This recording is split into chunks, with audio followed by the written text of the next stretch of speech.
Soy muy popular entre los taxistas. Borges, Art y Marechal en cualquier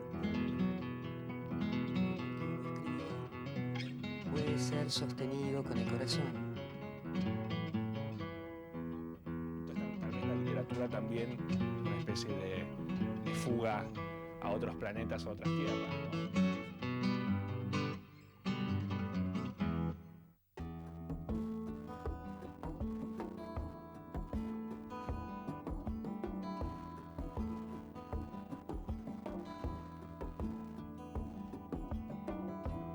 If your love were taken from me.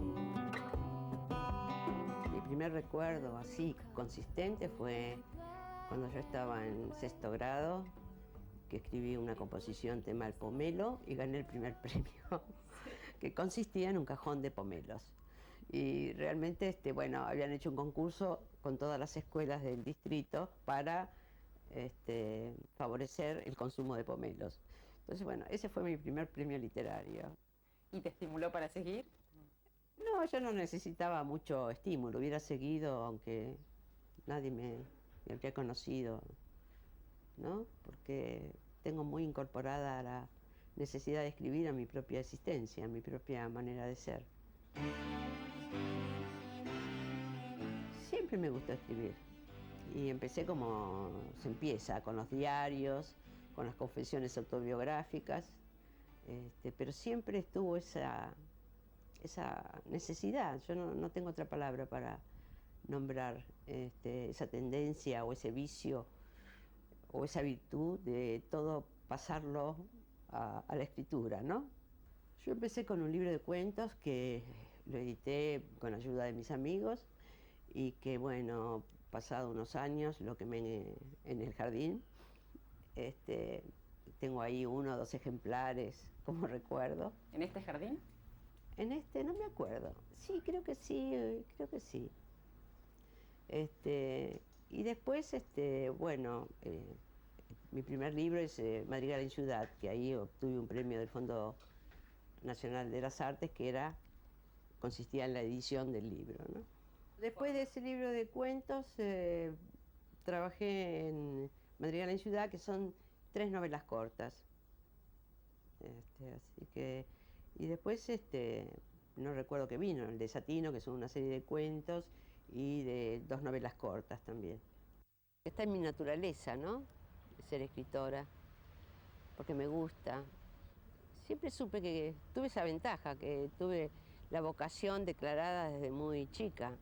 Yo al principio trabajé en oficinas, así que tenía muy claro que una parte era para subsistencia, una parte de trabajo desagradable era para subsistir y otra parte que a mí me gustaba era, bueno, para escribir, y ya se vería.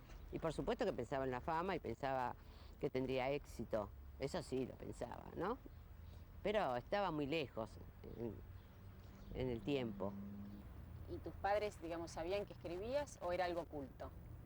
Era algo vergonzante, era algo como leer, ¿no? Yo vengo de una familia bastante pobre y entonces era como una actividad que eso no tenía por venir. ¿Qué es esto de escribir o de leer? Que van las dos cosas juntas. Yo leía mucho y parecía una haragana, ¿no? Pues no hacía cosas útiles, leía. Y además, ¿para qué leía? Y bueno, y escribía, sí, de manera oculta. Yo nunca tuve, no fui una persona demasiado metida en las vanguardias o en la vida cultural, diría. Así que yo trabajé mucho en mi casa. Por supuesto, iba a ver teatro y era el teatro independiente en esa época. Pero trabajé mucho como trabajo ahora, ¿no? En mi cuarto. Siempre hago la misma vida, es decir, trabajo en mi cuarto y lo que me da el teatro es de pronto esa salida al mundo. Entonces estoy con un elenco, estoy con directores, he ampliado mi círculo de conocimiento de la gente. Tengo muchos más colegas, por ejemplo, en teatro, que siento más como colegas míos a los autores de teatro que a los narradores, que casi no los conozco personalmente. ¿Y la experiencia de teatro abierto? Sí, bueno, digamos. eso fue en el 83, Y ahí sí participé con una pieza corta que ya yo no la escribí especialmente para el teatro abierto, ya la tenía escrita y la di para ese evento, que fue Decir Sí, que fue una pieza que después tuvo mucho éxito, transitó muchísimo camino esa pieza. Se ha hablado mucho sobre teatro abierto y creo que tuvo importancia desde el punto de vista político. Fue una respuesta a esa dictadura que pretendía atomizar la cultura a través del teatro. En lo específicamente teatral yo creo que no renovó ningún lenguaje, no creó una estética diferente en lo teatral, pero sí mostró cómo el teatro es un elemento político de gran fuerza, porque tuvo una respuesta de la gente que no se podía imaginar en esa época, ¿no? Que la gente fuera al teatro a ver 3 piezas cortas todos los días con colas que se prolongaban más de una cuadra, ¿no? Yo he leído mucho teatro, en realidad mi preparación es insólitamente con lo que sucede por lo general con los dramaturgos, que tienen un contacto más directo con el fenómeno teatral. Mi preparación es literaria. Yo fui al teatro no porque vi mucho teatro, sino porque leí mucho teatro. Es totalmente literaria. Pero por supuesto leí a los grandes, ¿no? Desde Shakespeare, Pirandello, Chekhov, Ibsen, y a los argentinos también, a Discépolo, que a mí me gusta mucho, por algún motivo. Había una conexión entre eso que yo leía, que yo podía imaginar en el espacio escénico, porque eso es lo que pide también la lectura de las piezas teatrales, que uno pueda hacer, mientras lee, su propia puesta en escena.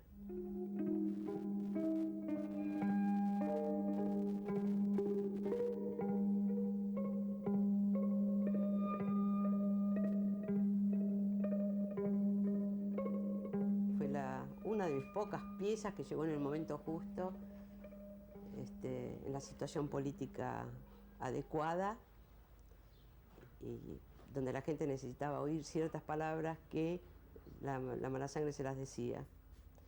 Y fue una experiencia bastante intensa, porque, por ejemplo, fueron grupos de derecha a interrumpir la representación 2 o 3 veces,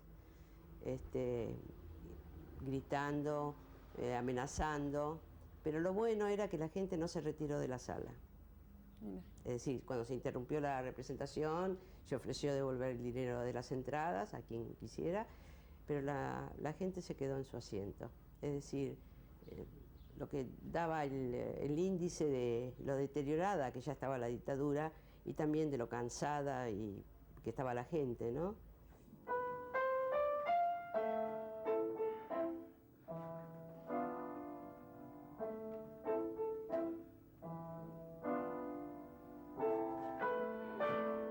Shall we dance?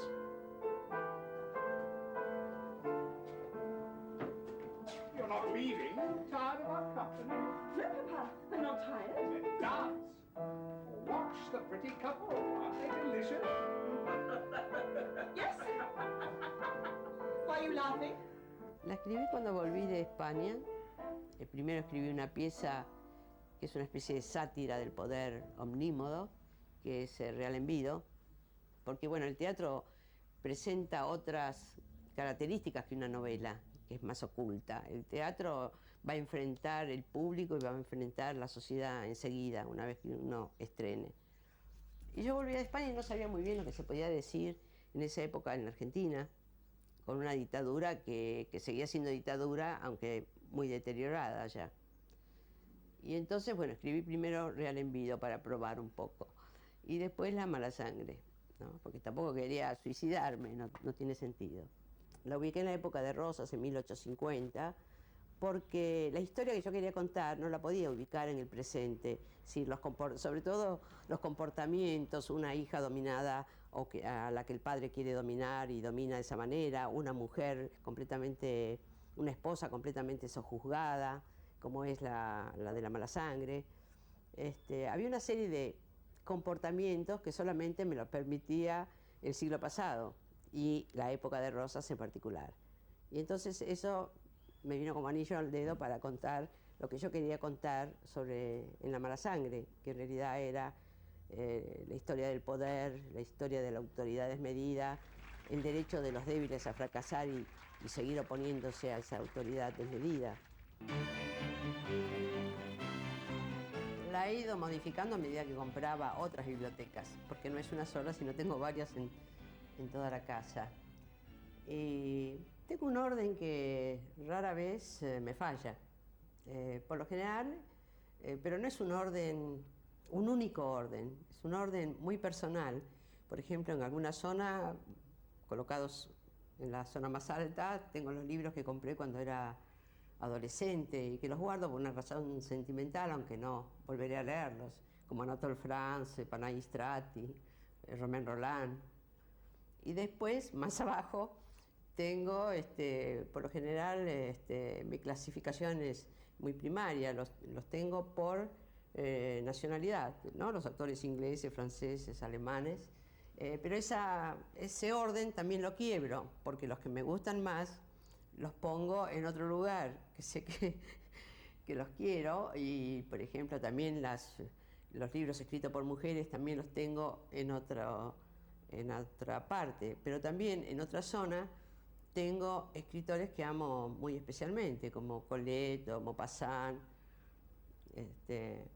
y también en otra parte tengo a todos los escritores argentinos y latinoamericanos. Pero también de ahí entresaco y tengo en otra parte los que quiero especialmente. Tengo, sí, todo un sector dedicado a las piezas de teatro y a los ensayos sobre teatro y a las revistas de teatro. Pero también de ahí hay otra zona que tengo los que quiero especialmente. Mis primeras novelas eran de desarrollo más lineal, ¿no? Comenzaba una historia, pasaba un nudo central, terminaba. Eran más simples, más... Y creo que en las últimas, bueno, ese material se me hace más complejo, hay mayor interpolación. Trabajas también con las cartas mucho, ¿no? Es algo que... Con otros textos, como pasó después del día de fiesta, que hay textos de Leopardi, hay textos de Paulina Leopardi, la hermana, y mis propios textos. Y llega el momento en que no sé muy bien cuál es, en las cartas de Paulina, que yo las modifiqué de acuerdo a mis propias necesidades, cuál es el texto de Paulina y cuál es mi propio texto. Y eso también lo hice en teatro, se ve mucho en Antígona Furiosa, que hay citas secretas de otros autores y hay textos de Shakespeare entremezclados, hay una cita de Rubén Darío, está un fragmento de Sófocles, ¿no? ¿Eso qué es, digamos? ¿Cómo es la manera de trabajar cuando incorporas textos ajenos? ¿Aparecen? No podría decirlo. No podría decirlo porque eso es como algo que viene todo junto, ¿no? En esto de la historia de Leopardi vino la historia que yo quería contar, que pasa acá en un suburbio argentino y es una historia argentina, con la aparición de este Leopardi que cae en este suburbio de manera misteriosa buscando a su hermana. Y bueno, y al venir Leopardi trajo también él sus propios textos. Yo trabajo mucho con lo que no sé. Trabajo tanto con lo que sé como con lo que no sé. Porque a mí el acopio exhaustivo de datos me bloquea. Es decir, tengo que saber, pero no tanto como para que mi propia fantasía se quede anulada.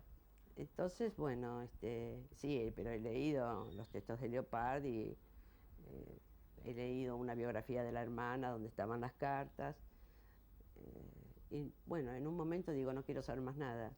Bienaventurados los autores que siempre tenían a alguien para inspirarlos, ¿no? Que lo tomaban de la vida real, como un poco Chekhov hacía eso, de que buscaba entre la gente siempre personajes para sus propios cuentos. Yo no, difícilmente, puedo tomar de alguien que conozca un dato, un detalle, una psicología, un pedazo, un fragmento de la psicología total de esa persona.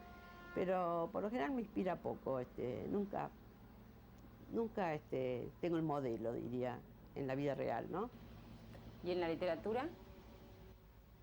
Bueno, yo soy muy ladrona de otros textos, así que puede ser que en la literatura me inspire más. En los últimos años, de pronto surgen, así como en las piezas de teatro, surgen protagonistas femeninos, ¿no? Y por lo general, bueno, me siento más cómoda hablando desde esta voz femenina, ¿no? Pero solamente es muy misterioso de pronto por qué uno cuenta de determinada manera. Si la historia me pide personajes hombres, tanto en teatro como en narrativa, cuento la historia a través de personajes hombres, porque ahí es la misma historia la que dicta su ley de necesidad, ¿no? ¿Pero te sentís ligada a algún tipo de feminismo literario, por decirlo de algún modo? No, pero sí a un tipo de feminismo social, ¿no? Político. A eso sí. Fuera de la literatura. Pero eso uno lo lleva a la literatura, uno lleva todo a la literatura, ¿no? Yo no podría hablar como un hombre, entonces, por supuesto, los problemas de las mujeres me interesan más. Trabajo sin ponerme metas a priori. En realidad lo que me movió a escribir Lo Impenetrable, que es una novela muy fuera de registro, de mi propio registro, ¿no? Fue el deseo de presentarme a un concurso de novela erótica de la Sonrisa Vertical en Barcelona. Yo estaba en Barcelona en ese momento. Y había terminado de escribir Dios no nos quiere contentos, que es una novela para mí mucho más densa, me había costado más, sobre todo por el momento que se vivía en la Argentina, etc. Así que bueno, quería presentarme a ese concurso y pensé, ¿qué novela erótica puedo escribir? Y yo soy muy poco frecuentadora de novelas eróticas, en realidad habré leído una o dos en mi vida, pero me había quedado como la manera de la novela erótica. Y esta es Lo Impenetrable es una parodia de la novela erótica, donde creo que el erotismo pasa más por el lenguaje que por las acciones en sí. ¿Y le enviaste el concurso al final? Sí, pero no saqué nada, ni siquiera una mención. Yo esperaba una mención, pero no nada. Está bien. Pero sé que los concursos son siempre justos, aunque uno no gane el premio, ¿no? Porque hay que tener idea de que depende de la elección literaria de los jurados, depende de muchas cosas. Es como un billete de lotería, uno lo compra con esperanza, pero es difícil que lo pueda sacar. Sí, pero una novela le puede gustar a otros. Un billete de lotería. Sí, bueno, está bien, sí, está bien. Yo iba al Ditela por una razón privada, diría, porque mi marido trabajaba en el Ditela. Y ahí, bueno, ahí conocí a Roberto Villanueva, que era director de la parte teatral, de las artes audiovisuales. Bueno, entonces pude acercarle mi pieza y se hizo ahí El Desatino, que fue la primera que estrené, y se hizo en inmejorables condiciones, ¿no? De producción, de elenco. Fue una gran sacudida porque precisamente yo venía del aislamiento y El Desatino provocó un escándalo, como hoy desgraciadamente ya no se producen estos escándalos. Nos hemos acostumbrado, ¿no?, al escándalo. Y entonces para mí fue una sorpresa, porque yo cuando lo escribí El Desatino pensaba que todo el mundo iba a entender eso, todo el mundo iba a participar de esa historia que yo contaba. Y entonces cuando se estrenó, provocó una enorme irritación en una parte del público y una gran adhesión en otra parte, ¿no? Para mí fue muy sorprendente eso. La crítica en parte colaboró a esa especie de malentendido que incluso tuve con los dramaturgos de mi generación, porque yo era, no sé si por ser mujer o no, pero yo era una dramaturga que había empezado, que había irrumpido con un lenguaje completamente diferente, en una época donde acá predominaba el lenguaje, el teatro de tipo realista o costumbrista. Entonces, bueno, me secraron durante mucho tiempo, no nos hablábamos, hasta que, bueno, la dictadura militar puso las cosas en su lugar, desgraciadamente, es decir, se supo ahí desde qué lugar hablaba cada uno. Y entonces uno esos dramaturgos, los de mi generación, vieron que yo hablaba desde el mismo lugar de ellos, aunque mi estética fuera diferente, ¿no? ¿Cómo has visto y sentido incluso la representación que se ha hecho de la crueldad en tus obras, digamos, las distintas representaciones? ¿Vos cómo te sentís a la hora de la representación? De la crueldad. Y depende, si se exacerba de mala manera me molesta, por supuesto. Y me gustaría que estuviera en la medida mía, pero eso es imposible. El director siempre va a tender a acentuarla, a subrayarla, a expresarla a su manera, ¿no? Solamente una vez tuve una experiencia muy desgraciada. Me acuerdo en París que vi una versión en francés pero hecha por un argentino en la época de la dictadura de los siameses. Y bueno, ahí lo que yo insinuaba, ahí era un soplete que quemaba, te quiero decir. Lo que en el texto era apenas una citación, una frase que no tenía nada que ver.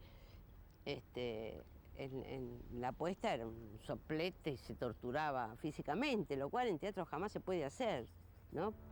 Porque no se puede, esa realidad no es inmoral transcribir esa realidad. Hay que expresarla de otra manera.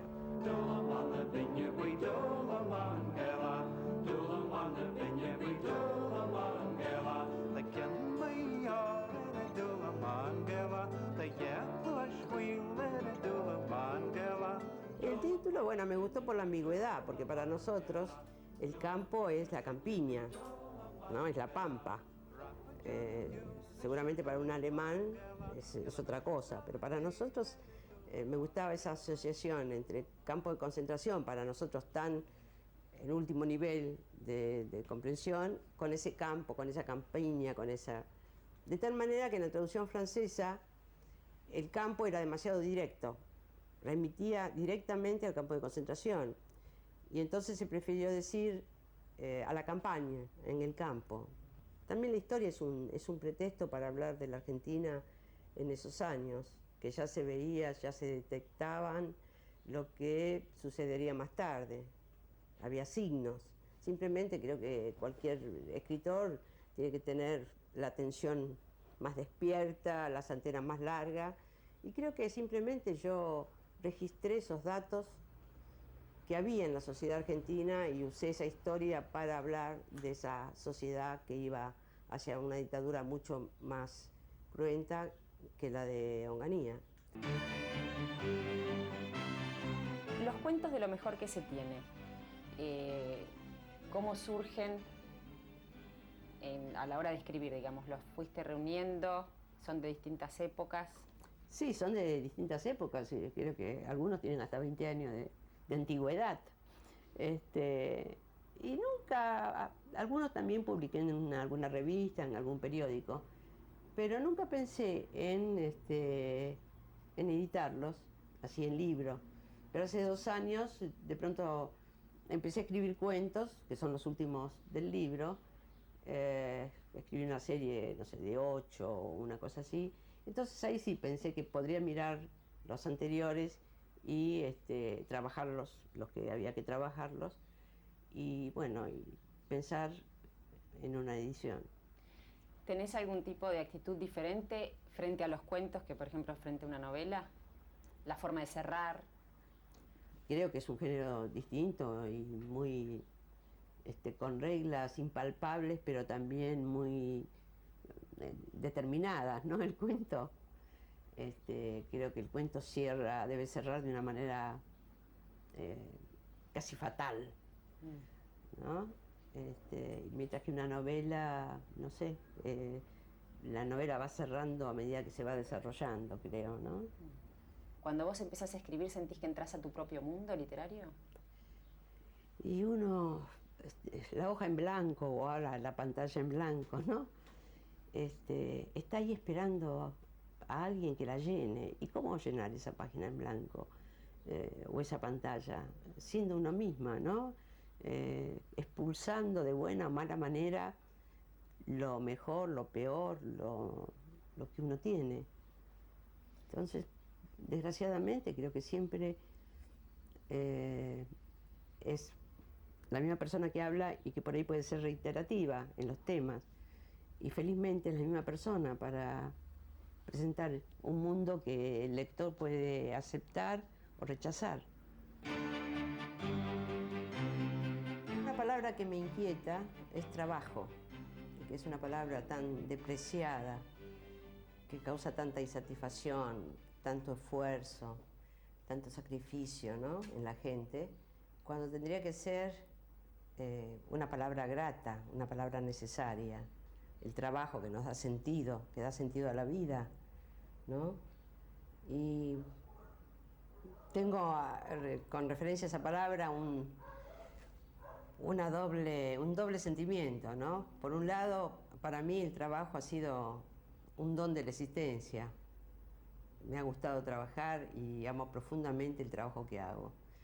Y de pronto me da también mucha tristeza porque cuando pienso en la gente que hace un trabajo, que dedica su vida a un trabajo que no ama, me parece realmente pavoroso.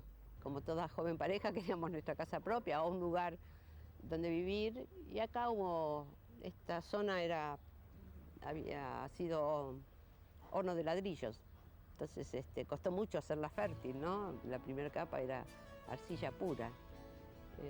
Bueno, hubo un loteo, hicimos como los viejos italianos emigrantes, compramos el lote, lo pagamos a plazo, construimos la planta baja y después le fuimos agregando y pudimos comprar este segundo lote con el tiempo para tener un jardín.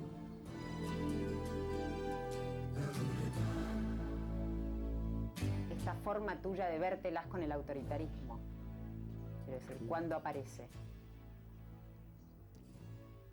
Creo que viene conmigo, ¿no? Siendo yo una persona como débil de carácter en las cosas de superficie. Yo tengo el sí fácil, ¿no?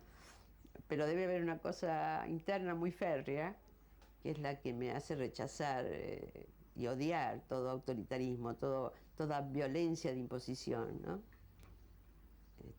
Yo vengo de una familia con un padre muy, muy autoritario. Y siempre, bueno, hice lo que hace el débil. ¿Cómo se defiende de eso? Y creo que me defendí mucho con la literatura, ¿no?